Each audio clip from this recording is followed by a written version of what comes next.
Well, hello there, bloke who walks. You're watching the director's commentary for This Walking Life, the Myer Christmas Windows episode, and it's been about 3 or 4 weeks since I've done one of these commentaries, and there's a couple of reasons. And I'm no longer calling it a director's commentary. I'm calling it as we get our first shots of the Toy Town Christmas guards at the Bourke Street Mall. I've decided to change the title of these commentaries to YouTube Content Creator Ideas Series. And that's in line with realising that I just need to keep tweaking and evolving the thumbnails and the keywords, what's going to attract people in.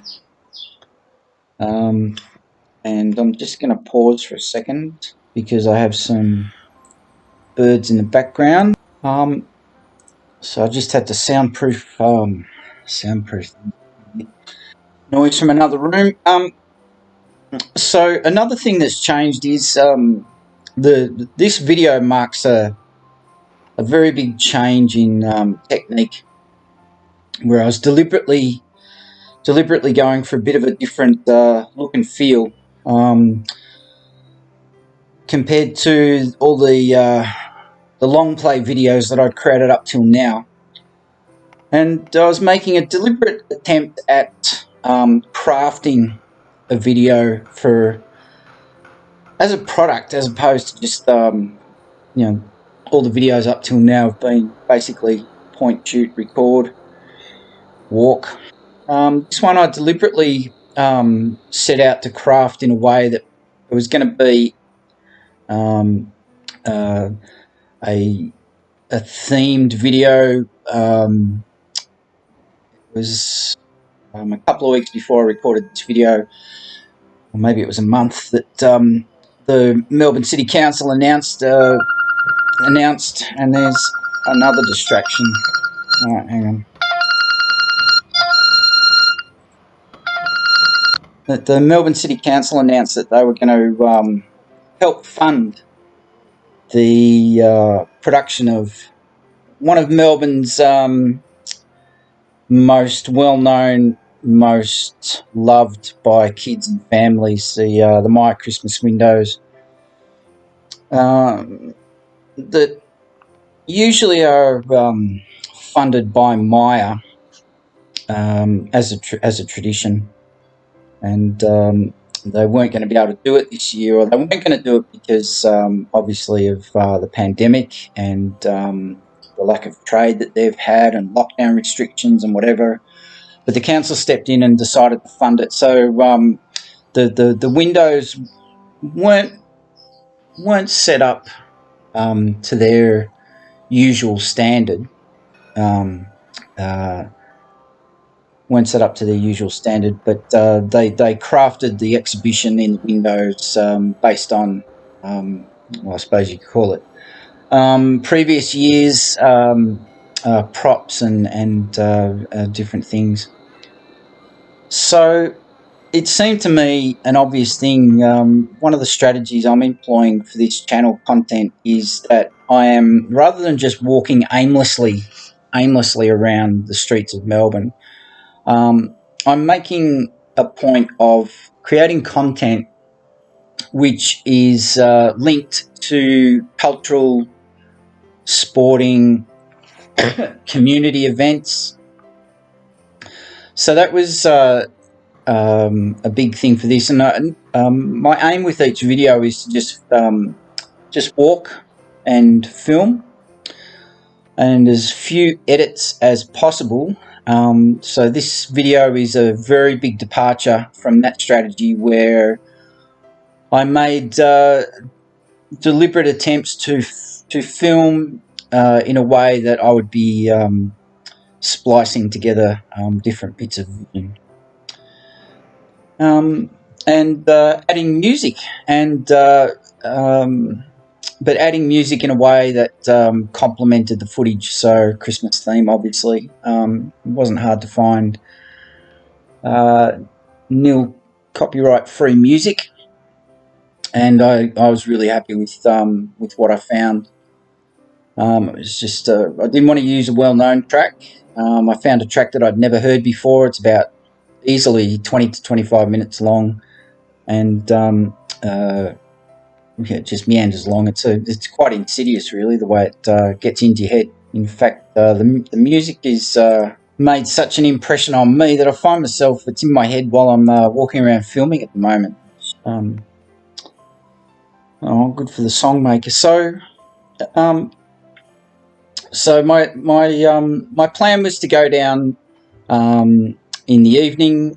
This is maybe 2 to 2.5 weeks since it was filmed. 2 to 2.5 weeks after Melbourne's really hard lockdown ended in late October. So this is about the 5th of November.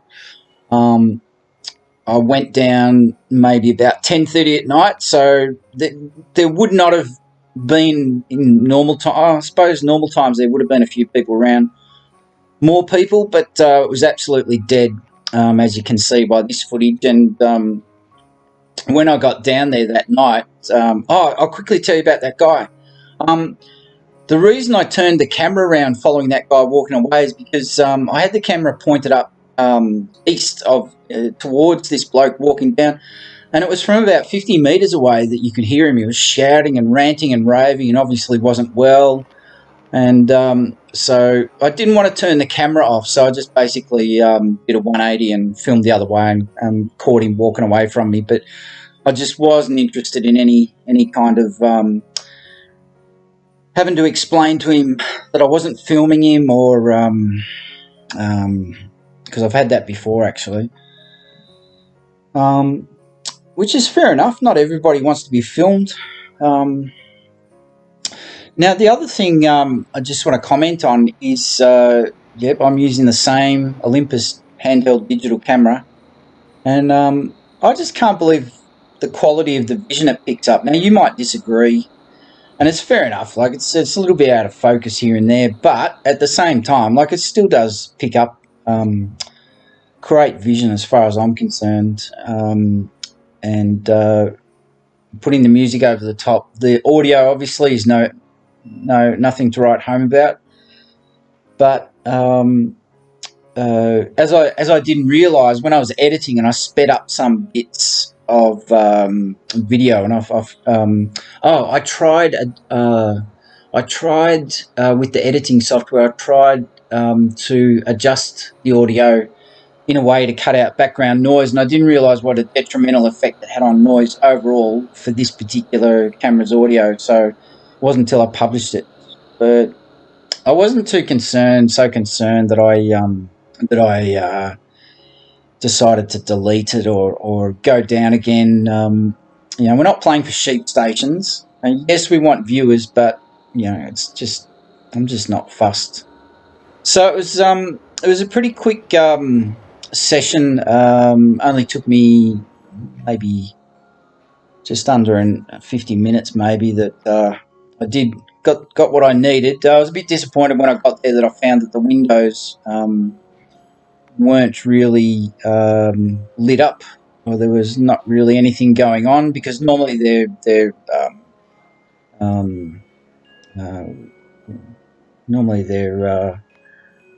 doing a thing that they're on perpetual motion, but there was no lights and no bells and no buzzers and no whistles, so there wasn't much point hanging around too long. But it just occurred to me to go through this area of the GPO, try and capture a little bit of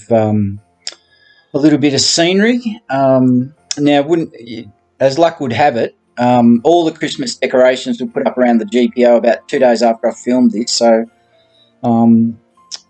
that's the way it goes sometimes. But I couldn't really think of much else to do, and it was getting on to about 11:30, 11:45, pretty late, so I was just keen to get to bed by this stage. But it was worth doing because it comes up pretty well at night.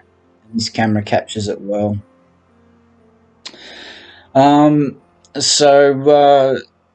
Yeah, you can see Melbourne just bereft.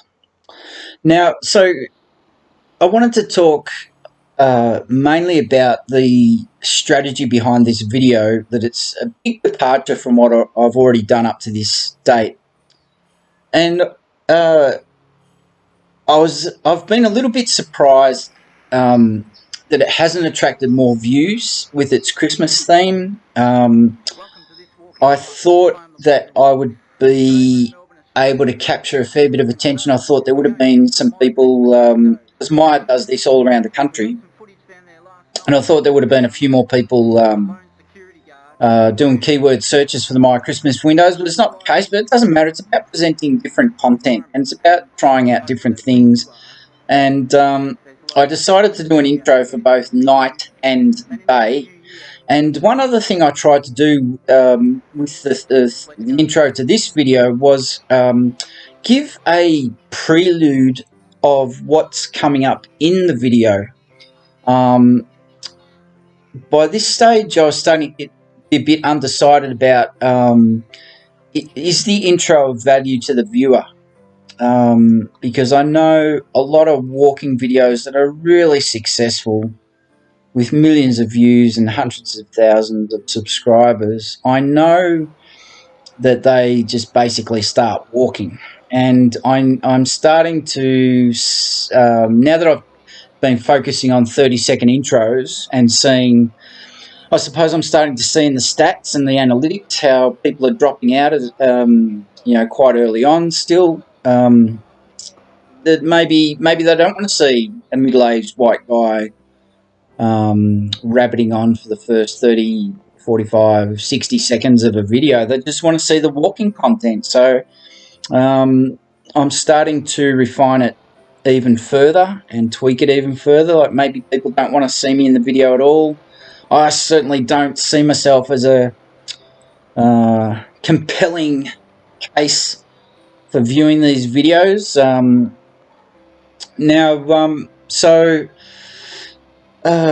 And then it gives me the opportunity, by creating these 30-second intros, it gives me a chance to create micro teasers of 30 to 45 seconds in length, which can also help draw viewers in. And so here we are directly the next day. I got down there, as you can see, about 10:15. It was really nice weather, and you can see from the foot traffic, like normally there would be so much activity, so many people, so much noise, so much going on, but no, it's all pretty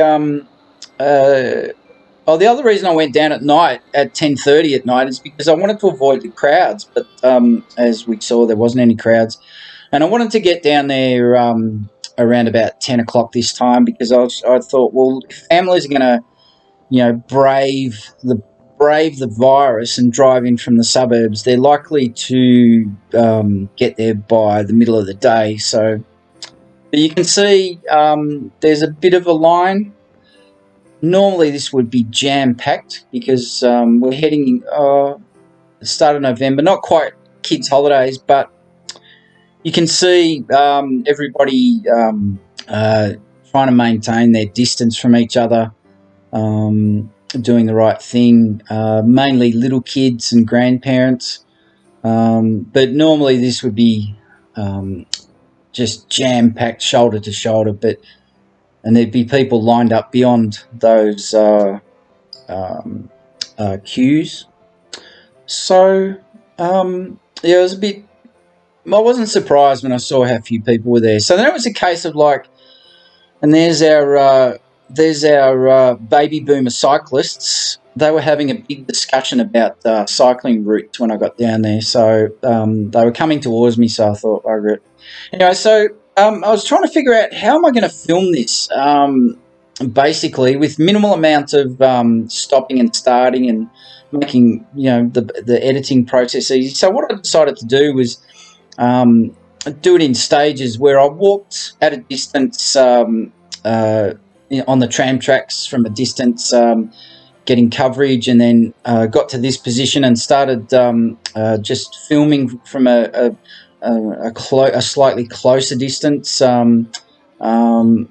that I could give the viewer a sense of, well, this is me filming from inside the ropes, I think. No, I decided to go to, what I wanted to show was the order of the window. So I went from left to right, then I went from right to left, then left to right, and then joined the queue. And I wanted to just give a sense of setting the scene of the context of this layout for the viewer who has no idea never been to Melbourne, no idea, never even seen these sort of things. It's never seen this display set up by this huge retail chain, and they do it just all around the country, not in their stores. Which are all, they've got retail outlets in the middle of each CBD, so it's not just Melbourne. But I just wanted to get a sense. Now, the other thing I was really conscious of was filming little kids. So the advantage of this style of composing the shots was, pretty much all the kids had their backs to me, so that was great. That I don't want to be ever accidentally filming kids or kids' faces. You'll see later on in the video that I was framing the shot in a really strange way. So the reason for that was because I was just trying to keep the kid out of the picture. So there's a shot coming up when I get to the end of the line where I was filming the back of a father, and you can't see him holding the little boy, and that was deliberate because I didn't want any parent coming up to me saying, "Oh, you're a single white middle-aged male filming kids. What are you doing here by yourself?" Didn't want to get into any of those explanations, taking up too much time. So joining the line and wandering backwards and forwards, it gave me a chance to. So those buskers, normally there's a lot of people walking past and a lot of people stopping to watch. Unfortunately, the focus was out with this shot, so I didn't use too much of it, but I wasn't too worried. Like, I'm not that particular that I'm going to not use any footage, because I've gone to the trouble of filming it. Now, the reason it was fuzzy was because when I pressed record, the automatic focused on the thing closest to it, which was the tram. So once the tram was gone, then everything beyond the tram was out of focus, and that happens sometimes. That one for a slightly similar reason. So there's a lot of transitions in the edits. Now, this is I've just joined the line, basically. So this is the first window in the series in this video, but it's actually the last window because when you go to see it, it actually starts left to right, I think. Is it? No, it's right to left. It's left to right. What am I talking about? So this is the start. This is the start of the line, and I just wanted to, and I'm trying to get myself out of the shot there. So I took the trouble to. I hardly ever zoom, but that one was a zoom shot because I wanted to try and capture the little notice about Gilbert the bear. So now this is the first view. Unfortunately, we can see me in the shot filming, but that's just the way it is. But I was trying to stand off to the sides, hoping that the decorations would hide my reflection, but they haven't. And you can see I'm wearing a mask as well. And so this is basically what they came up with. They tried to do the best they could with what little they had. Because normally Myer spends so much money on these presentations, and it's a real treat for the kids. They're coming in to see Santa and sit on his knee and get their photo taken, and then there's these things that going on out the front, and you can see there's a bit of a theme there with the trams mixed up with the reindeer, and it's great to see the big kids there as well. And it was really nice to spend time outside in the city, doing something like this after 4 months of lockdown. I was thrilled that this group of girls was there, because one of the things my videos have lacked quite a bit of until November has been people. They've been very static videos with hardly any people around. And I suppose the one thing about these walking videos is that, it's people watching, isn't it? So we want to be engaged by activity going on in the videos. And I made a point of framing them in the shot. Whether or not they realised it, I don't know. But it feels a bit odd filming people so deliberately without express permission. But I suppose the way all of our culture these days across many Western cultures, and even around the world, is we're all getting used to being filmed by strangers around us, and being in the background of other people's photos.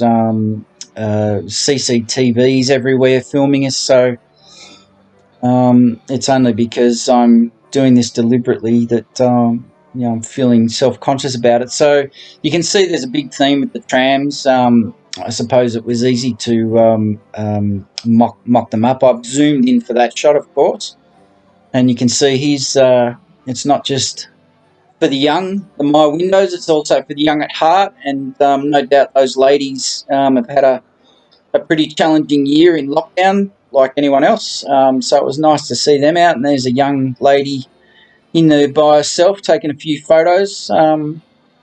Uh, that shot, I deliberately took that shot, framed it up to match the one that I took the night before, just in case you're paying attention. And that one, that was an interesting thing to capture as well, the sign on the ground. So by this stage, I was well into the swing of it, but I was starting to feel a bit self-conscious, because here I am, a single middle-aged white Caucasian male. Now here's the shot I was talking about. So this bloke pulled up on the left of me, and I knew he was coming, and I was hoping that they would not really take very long, but they did. And I had to. So that's one continuous shot. I've just changed the edit. So I started deliberately filming to that bloke's left, because he was smack bang in the middle of the frame, that I couldn't film the window to show you guys, the viewers, what was there. And I was starting to have an issue with the light, that there was more of a reflection than capturing what was behind the glass. Here's the bloke waving me through, and then all of a sudden there's that little girl. If you saw the little girl in the red dress, the reason I had to make an edit there was because I didn't want to turn off the camera. It's easier to edit when you've got one file. And that little girl in the red dress, the blonde one, she was in front of me for what seemed an eternity, and I didn't want to swing the camera around too much. So I ended up having to chop out the footage, because she was just dominating the frame, and I just don't want to film little kids, especially little girls, between the age of 2 and 6, or even under 10. I just don't want to do it if I can. By this stage, I was conscious that there was a woman with a couple of kids in front of me. Directly behind me was a grandmother with 2 kids, and I was getting a bit self-conscious that I was starting to hold up the line. I was trying hard not to delay people, but I realised by this stage that I actually didn't need to stand in front of the windows, that this was the ideal distance from the glass to capture what was going on and give the viewer a sense. So after I filmed that last window, I just ducked under the tape and got out of there, because I had to actually stop and prop for about however long it was, maybe a minute, to film the window and get the footage that I wanted. And I was thinking, the poor little kids behind me, all they wanted to do was see the windows, and they've got this old bloke with grey hair standing in front of them and stopping them. So from this point, it was really just trying to capture footage that gave a sense of, well, what's going on in Melbourne this Christmas. And as you can see, not much on this particular day. I suppose I can happily report that traffic has returned to Melbourne a bit. There's a few more people. It's busier.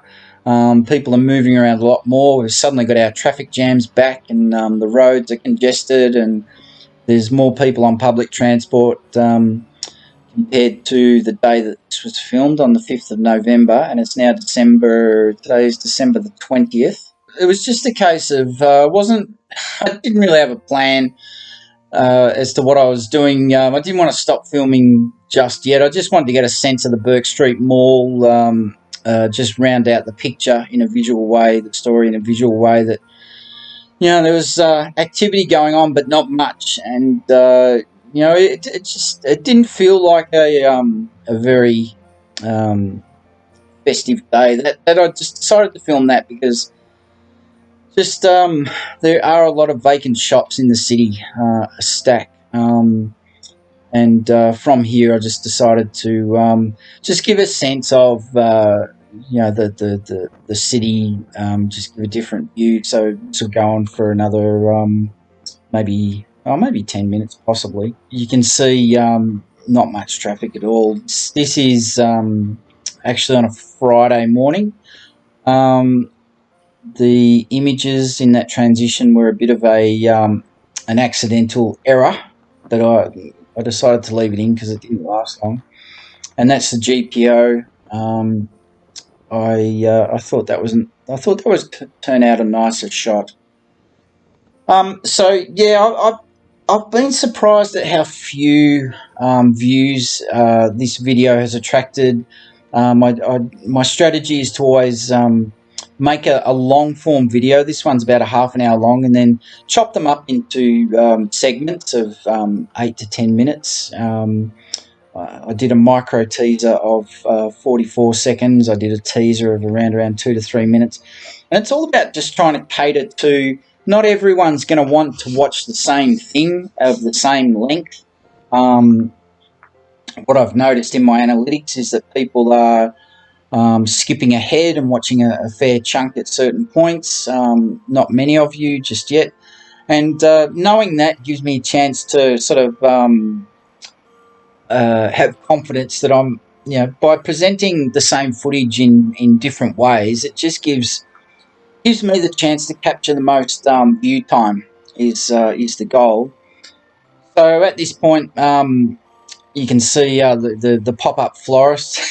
The pop-up florist has appeared. I'm not sure if they're still there, but they were that day, and I had to make my way through them, around them. I thought it'd be fun to,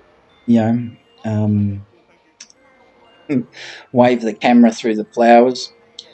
And so I decided that because the night video had a fair bit of footage, just walking straight down these this veranda, I decided that I wouldn't try too hard in terms of I thought I'd try, and this I tried something here, which I've not done before in any of these videos. I decided to do a little piece to camera. What I'm enjoying doing is in the edit, bringing in some footage over the top of the audio to mix it up, because I don't think people want to watch me talking on camera too much. It's not my intention to be on camera with this particular channel too much, but I know with a lot of the really big walking video channels, they don't really get on camera that I've seen, and I figure, well, why not, really? If it's just a short intro and you're giving a bit of context to what's coming or what's been, like, why not? So yeah, that was a good way to round it off. And then I just really like this view. It's not a very commonly seen view of Melbourne. That's looking from Spencer Street up Latrobe Street to those buildings are fronting William Street. And this view is from west to east. That's the eastern sky. And I just caught these in the morning, and I just wanted to give a sense of something different. the skyline, and finish off the video that way.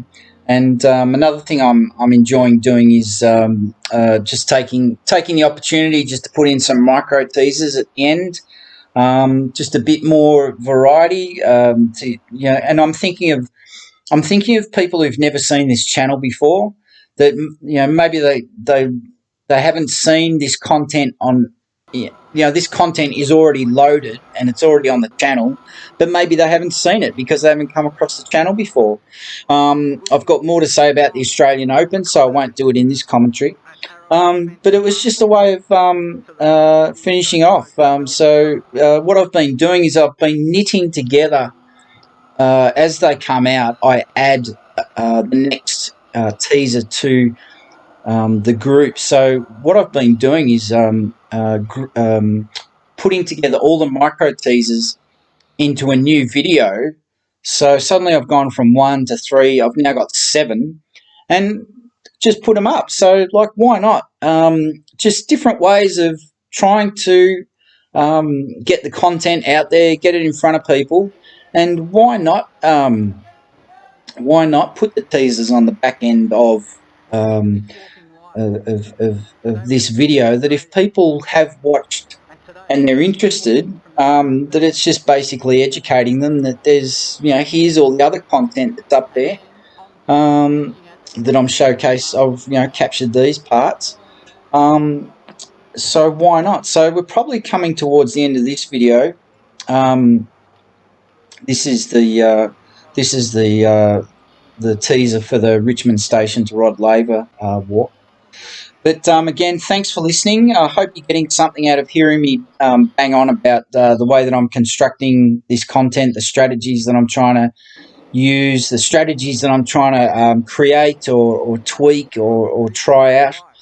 I'd really appreciate it if you could give me some feedback. If you've heard me say something in this video and you got a contribution, please make it in the comments below. This is the Bloke Who Walks, and welcome to this YouTube content creator series. I'm walking into the centre of Melbourne. And welcome to this walking life. Let's go. I'd love it if you could subscribe. This is a really slow burn, this channel. It'll take a long time to get the traction that I'd like. Thanks, and we'll see you next time.